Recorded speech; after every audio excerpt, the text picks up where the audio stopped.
Oke, baik. Assalamualaikum warahmatullahi wabarakatuh. Selamat pagi semuanya.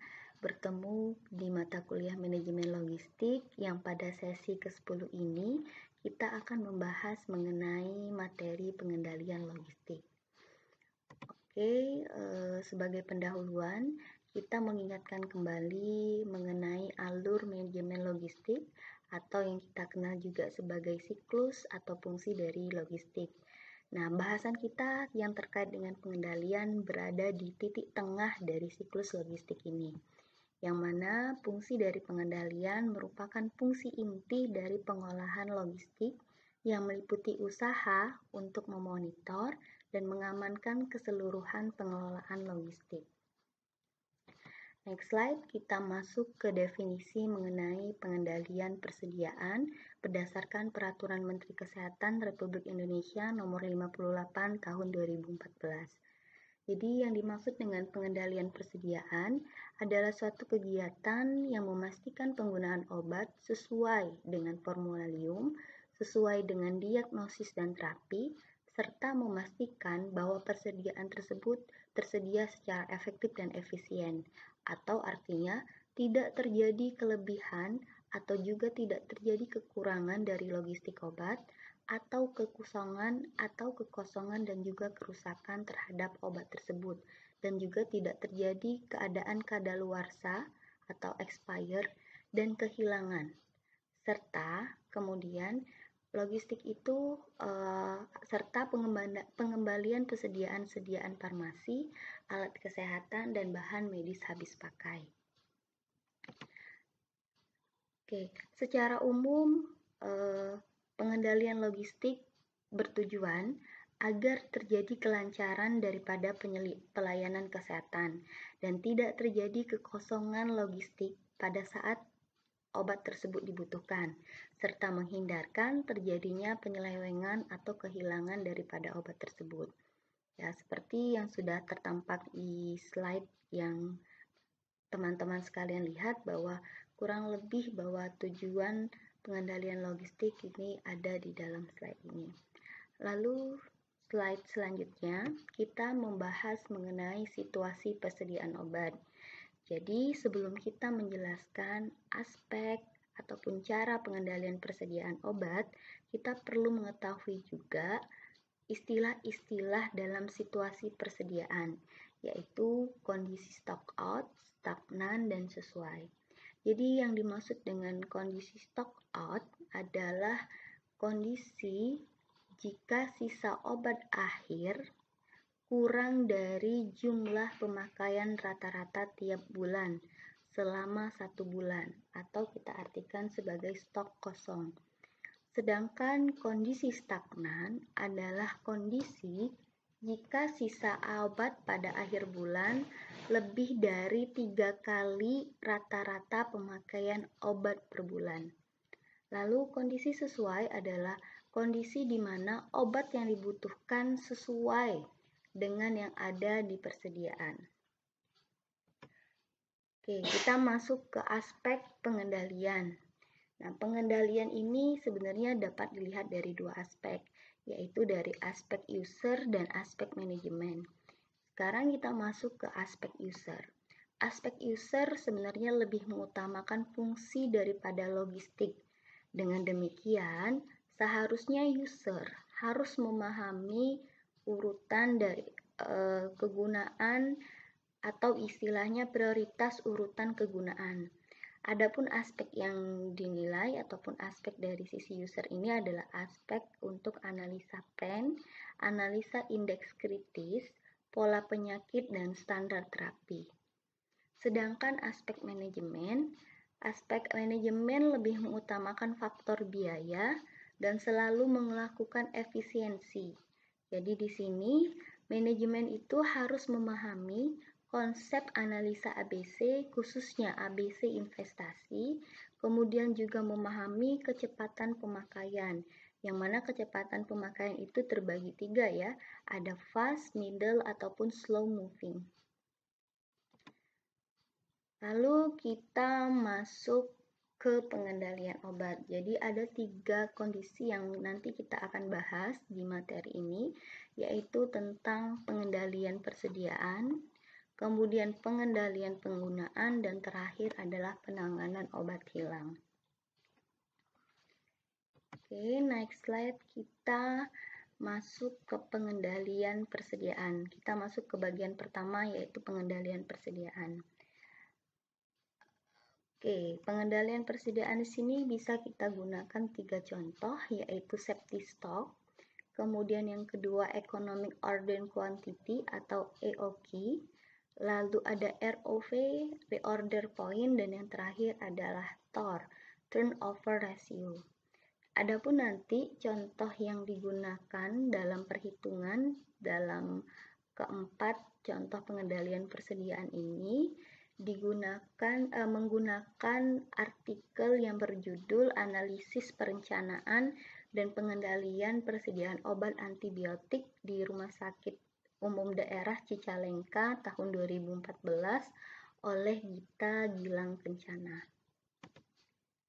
Nah, sekarang kita masuk ke bagian safety stock. Safety stock ini adalah persediaan yang dilakukan untuk mengantisipasi unsur ketidakpastian permintaan dan unsur ketidakpastian daripada persediaan. Jadi, dikatakan oleh Ristono bahwa safety stock itu adalah persediaan yang harus ada atau ditinggalkan dalam gudang untuk mengantisipasi fluktuasi daripada permintaan. Adapun rumus safety stock sebagai berikut, yaitu adalah pembagian dari Z, ya, Z dikali dengan akar dari lead time dikali dengan standar deviasi. Contoh perhitungannya seperti pada tabel berikut ini, yang kita contohkan misalnya obat cefadroxil kapsul 500 mg. Nah, contoh untuk perhitungan safety stock cefadroxil ini didapatkan, ya, untuk mendapatkan safety stocknya didapatkan dari perhitungan Z 2,33, kemudian dibagi dengan akar standar deviasi, ya, 3118,8576, yang kemudian standar deviasi ini dikali dengan 7 hari, ya. Maka didapatkan hasil safety stocknya adalah 344. Ya, jadi harus sebanyak 344 stok untuk cefadroxil yang harus ada atau ditinggalkan di dalam gudang. Lalu kita mencontohkan teknik persediaan yang kedua, yaitu Economic Order Quantity atau EOQ. EOQ ini berfungsi untuk mengoptimalkan pembelian barang atau obat yang dapat menekan biaya-biaya persediaan sehingga lebih efisien. Atau bisa kita katakan bahwa EOQ ini untuk menentukan jumlah barang yang harus dipesan agar lebih ekonomis. Atau bisa juga dikatakan EOQ bertujuan untuk memaksimumkan perbedaan antara pendapatan dengan biaya yang berkaitan dengan pengelolaan persediaan.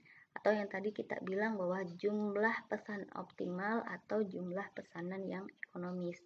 Nah, menurut Pak Ristono juga tadi dikatakan bahwa model kontrol persediaan EOQ ini adalah model yang paling sederhana namun digunakan paling luas.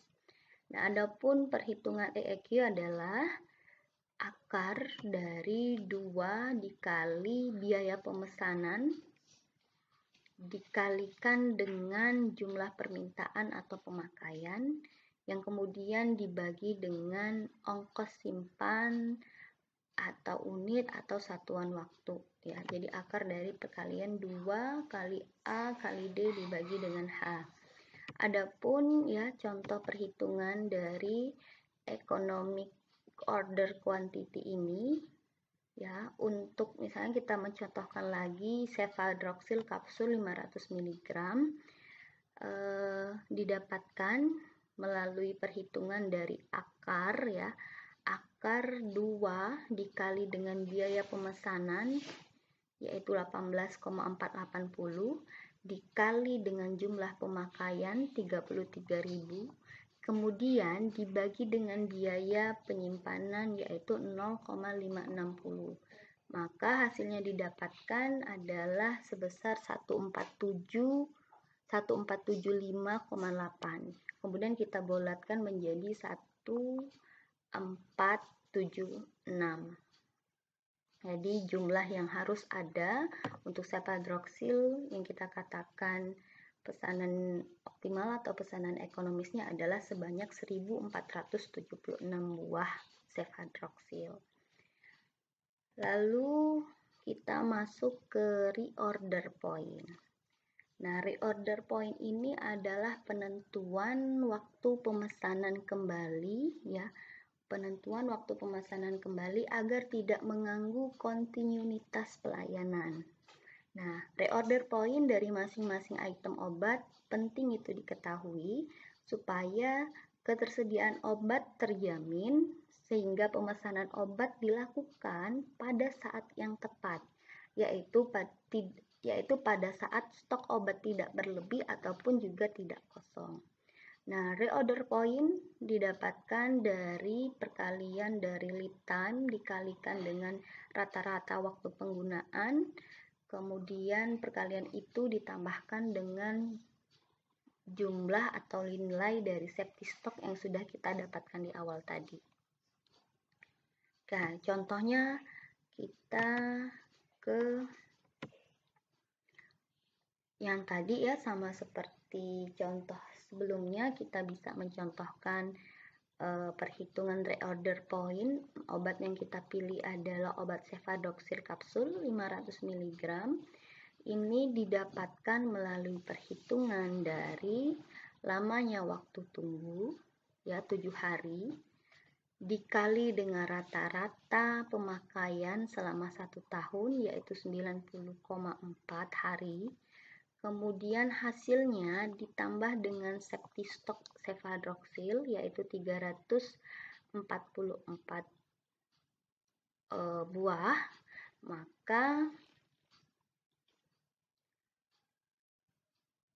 maka hasil yang didapatkan adalah sebesar 97,68 atau selama 977 hari. Ini artinya setelah 977 hari setelah pemesanan sebelumnya, maka perlu dilakukan pemesanan kembali agar obat cefadroxil ini terjamin ketersediaannya. Lalu yang terakhir kita bahas tentang turnover ratio atau STOR. Nah, bisa dikatakan bahwa dalam mengukur efisiensi persediaan itu bisa diukur dengan nilai turnover ratio atau STOR. STOR ini adalah besarnya perputaran dana untuk tiap-tiap jenis obat dalam satu periode dan merupakan indikasi yang cukup populer untuk menilai efisiensi operasional yang memperhatikan seberapa baiknya manajemen mengontrol modal yang ada pada persediaan. Nah, untuk mencari yang namanya perhitungan TOR ini digunakan melalui harga pokok penjualan dibagi dengan rata-rata nilai persediaan. Nah, perlu diketahui bahwa untuk mencari harga pokok penjualan dan rata-rata bisa misalnya harga pokok penjualan itu merupakan perkalian dari jumlah pemakaian dikali dengan harga pokok. Sedangkan rata-rata nilai persediaan merupakan penambahan dari persediaan awal ditambah dengan persediaan akhir kemudian dibagi dengan 2 kalinya harga pokok. Itu kalau seandainya kita tidak mengetahui berapa harga pokok penjualan ataupun rata-rata nilai persediaan. Maka untuk menghitungnya kurang lebih tadi kita memang tetap harus tahu jumlah pemakaian, jumlah harga pokok, kemudian perlu mengetahui jumlah persediaan awal, jumlah persediaan akhir. Maka kita nanti akan mendapatkan harga pokok penjualan dan rata-rata nilai persediaan. Nah, kemudian sebagai contoh lagi untuk penghitungan TOR ini per tahun, misalnya untuk obat cefadroxil kapsul 500 mg didapatkan melalui perhitungan harga pokok penjualan sebesar 18.476.700 dibagi rata-rata nilai persediaan yaitu 37.513.300, kemudian dikali dengan 12 maka didapatkan hasil 5,9. Oke, kemudian kita masuk ke bagian kedua, yaitu metode pengendalian obat. Yang mana untuk metode pengendalian obat ini kita menggunakan analisis ABC atau analisis Pareto atau juga dikenal sebagai hukum Pareto 80-20. Nah, analisis ini merupakan salah satu metode yang digunakan dalam manajemen logistik ya, untuk membagi kelompok barang menjadi 3, yaitu kelompok A, kelompok B, dan kelompok C. Nah, kelompok A ini adalah kelompok barang yang jumlah itemnya itu sekitar 20-30%, tapi mempunyai nilai investasi sekitar, ada yang mengatakan 75-85%, ada yang mengatakan 80% dari nilai investasi total. Nah, begitu juga untuk kelompok B. Kelompok B ini adalah barang dengan jumlah item sekitar 30%, tapi mempunyai nilai investasi sekitar 15%. Nah, lalu untuk kelompok C ini adalah kelompok barang dengan jumlah item sekitar 50%, tapi mempunyai nilai investasi yang lebih kecil, yaitu sekitar 5% dari nilai investasi total. Nah, kemudian untuk metode pengendalian obat ini atau analisis ABC dikenal 3 kelompok ya.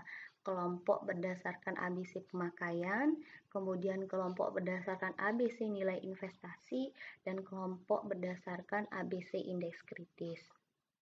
Nah, sekarang kita ke bagian ABC pemakaian. Nah, kalau dilihat pada tabel ya, misalnya kita contohkan adalah kelompok A. Nah, kelompok A ini adalah kelompok obat yang paling sedikit jenisnya, yaitu 42 jenis obat, tapi paling banyak pemakaiannya sekitar 494.720 pemakaian atau sampai mencapai 70% dari total pemakaian. Artinya di sini bahwa kelompok A ini adalah kelompok yang paling banyak pemakaiannya, maka perlu dipastikan ketersediaan stok obatnya yang cukup sehingga menghindari yang namanya kondisi tadi adalah stock out. Yang mana kalau kondisi stock out itu terjadi, itu bisa menghambat pelayanan pada pasien dan tentunya bisa menimbulkan kerugian bagi fasilitas kesehatan, bisa rumah sakit ataupun juga puskesmas. Lalu yang kedua, kita membahas tentang kelompok analisis ABC investasi. Nah, terlihat pada tabel misalnya kelompok A yang kita contohkan, jenis obatnya sama tadi ya, paling sedikit dari kelompok jenis yang lain, hanya 36 jenis misalnya di contoh ini, namun pemakaiannya itu melebihi dari jumlah pemakaian kelompok B dan kelompok C. Jadi jumlah boleh sedikit, tapi mohon maaf investasinya, jumlah pembeliannya besar gitu ya, sehingga obat tersebut harus lagi-lagi memiliki kontrol persediaan yang lebih ketat, pencatatannya juga harus lebih akurat, serta frekuensi pemeriksaannya itu harus lebih sering dilakukan ya. Jadi di sini harus pengawasannya secara lebih ketat dan periodik, misalnya setiap 1 bulan sekali. Nah, kemudian karena dia ini adalah jumlah kelompok obat yang investasinya sangat besar, maka kalau terjadi nantinya kondisi stagnan ya, misalnya kemudian berakibat kepada obat yang kemudian expire, maka itu bisa menyebabkan kerugian yang besar pada fasilitas kesehatan. Oke, kemudian kita masuk ke bagian kelompok obat ABC indeks kritis. Jadi, kalau untuk kelompok indeks kritis ini menunjukkan misalnya bahwa kelompok X terdiri dari 50 item obat dengan persentasenya itu hanya 16,13% dari total keseluruhan obat, di mana obat ini adalah jenis obat yang harus ada dalam proses pelayanan terhadap pasien. Lalu kelompok Y, misalnya ini kita membuat kelompok obat dulu ya, berdasarkan tanya jawab dengan informan misalnya dokter ya di rumah sakit, maka kita akan mengelompokkan bahwa kelompok ini masuk kelompok obat X, kelompok obat Z, ataupun kelompok obat Y. Nah, untuk kelompok obat Y ya, bahwa yang ditunjukkan jumlahnya itu 179 atau dalam bentuk persentase itu mencapai 57,74%, di mana untuk kelompok obat Y ini adalah obat yang dapat diganti dan apabila terjadi kekosongan obat kurang dari 48 jam maka itu dapat ditolerir. Sedangkan untuk kelompok Z itu adalah kelompok dengan presentasi obat itu mencapai 26 ya, di contoh ini adalah 26,13%. Nah, kelompok obat Z ini adalah kelompok obat yang dapat diganti apabila terjadi kekosongan obat dan boleh digantinya lebih dari 48 jam, itu masih bisa ditolerir. Nah, kemudian kalau kita lihat di tabel distribusi kelompok obat berdasarkan analisis ABC indeks kritis, yang kita lihat dari jumlah jumlah obatnya, jenis obatnya, dan jumlah investasinya. Pada tabel ini terlihat bahwa misalnya pada kelompok A dengan nilai indeks kritisnya 9,5 atau 9,5 sampai 12, didapatkan sebenarnya itemnya itu hanya 37 item obat atau sebesar 11,94%, dengan investasinya sebesar 1 triliun ini ya, 1 triliun sekian gitu ya, atau sebesar 55,48% dari total biaya pengeluaran obat selama ya, kalau ini kok tahun penelitiannya adalah selama tahun 2015. Kemudian berdasarkan hasil penelitian menunjukkan bahwa jumlah item obat kelompok A memang lebih sedikit dibandingkan dengan kelompok B dan kelompok C.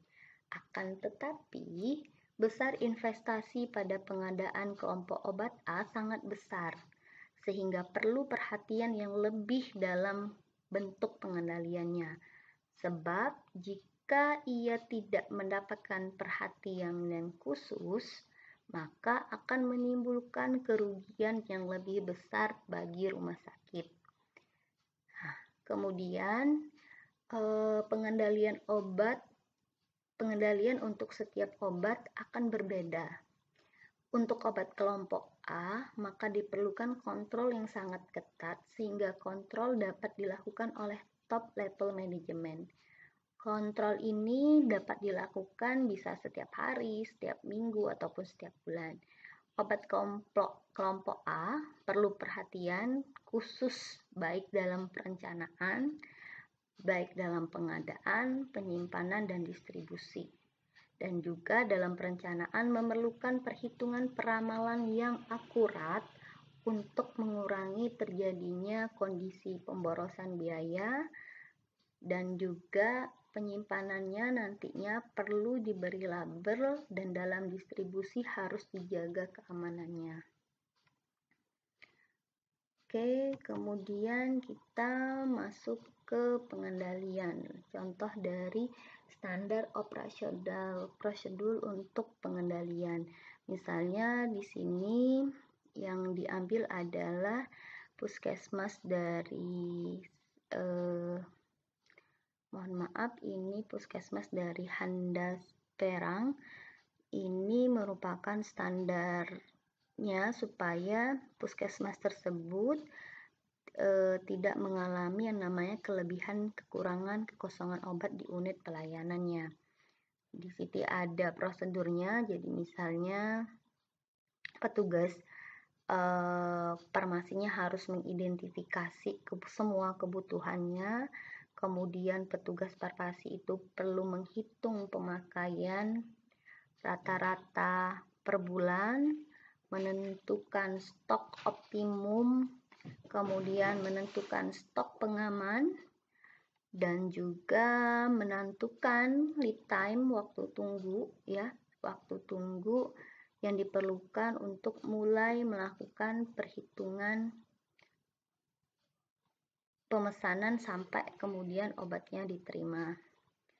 Nah, dan juga perlu diingat dalam administrasi persediaan bahwa walaupun prosedur-prosedur dan penentuan persediaan ini telah distandarisasi serta pelaksanaan pengelolaannya telah dilakukan dengan spesialisasi, wewenang, dan tanggung jawab, tetapi administrasinya, misalnya pencatatan, pelaporan, ataupun pengarsipan, masih bermasalah, maka secara keseluruhan akan menimbulkan kemacetan ataupun kerugian yang berakibat tidak lancarnya proses produksi atau pelayanan. Kemudian yang perlu diingat bahwa kualitas serta kejujuran serta komitmen petugas pelaksana juga sangat menentukan keberhasilan pengendalian persediaan. Walaupun semua hal tersebut telah sempurna, misalnya di standar operasional tersebut. Namun apabila kejujuran serta komitmen dari petugas rendah, tetap saja dapat terjadi kecurangan-kecurangan. Oleh karena itu nantinya tetap harus dilakukan pengawasan atau persediaan bahan. Nah, nantinya materi tentang pengawasan akan kita berikan pada pertemuan selanjutnya. Lalu untuk tugas dari sesi ke-10 ini adalah teman-teman sekalian perlu menginformasikan, menjelaskan mengenai langkah-langkah kegiatan pengendalian kejadian obat yang hilang di fasilitas kesehatan. Baik, demikian perkuliahan hari ini. Saya ucapkan wassalamualaikum warahmatullahi wabarakatuh.